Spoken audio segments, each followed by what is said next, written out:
Bueno, esa es la increíble y triste historia de este proyecto de ley que estaba encaminado a ampliar el periodo del mandato del presidente de la República, de alcaldes, de gobernadores, de otros funcionarios del Estado hasta el año 2024, que arrancó con más de 20 firmas respaldándolo. Se necesitan las firmas para que esto arranque su proceso en el Congreso, y se fue diluyendo con el paso de las horas, se fueron cayendo las firmas, unos representantes vergonzantes claramente porque decidieron no apoyar más el proyecto, hasta que se quedó sin el mínimo requerido de 10 firmas de congresistas respaldando el proyecto y se despachó.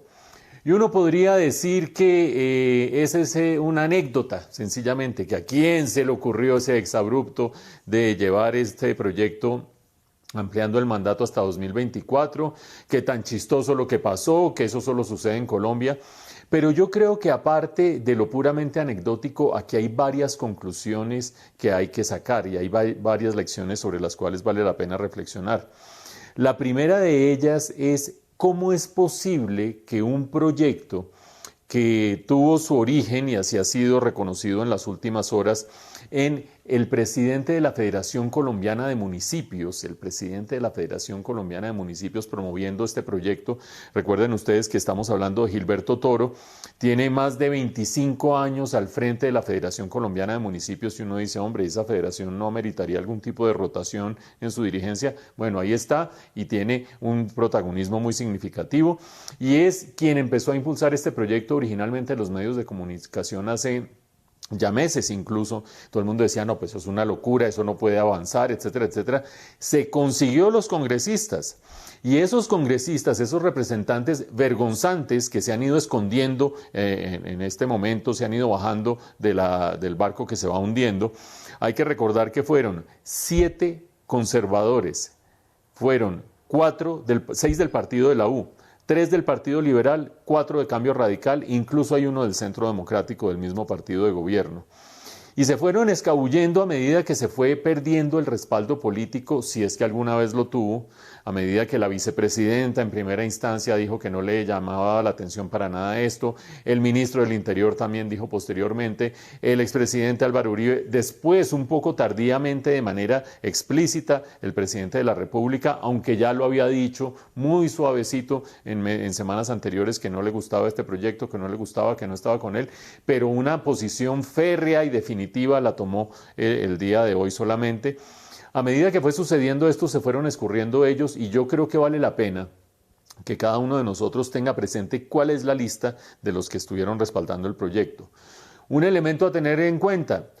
¿dónde estaban los directivos de estos distintos partidos? Conservador, Liberal, Cambio Radical, el partido de la U, el mismo partido de gobierno, cuando estos representantes empezaron a respaldar este proyecto. ¿O es que en Colombia resulta que a alguien se le ocurre que va a presentar un proyecto y lo presenta sin coordinarse con el resto de su bancada, sin coordinarse con el resto de su partido, sin preguntarle a algunos directivos del partido y a sus cabezas si es que les importa o no les importa? Creo que esto es una radiografía clara de cómo funcionan de caóticamente o no funcionan sencillamente las disciplinas dentro de los partidos, o que más de uno se estaba haciendo el bobo para ver si esto prosperaba y si no prospera, no, qué horror, qué cosa tan horrible, pero si prospera vaya y venga que sí.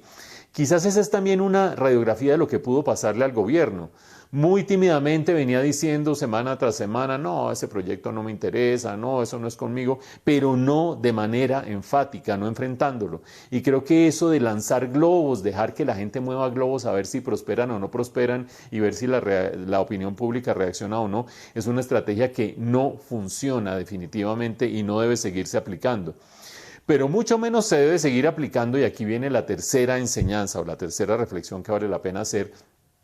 cuando la oposición está lista a recoger cualquier tipo de error del gobierno para agarrarlo como bandera electoral. Ustedes vieron que el pacto histórico liderado por Gustavo Petro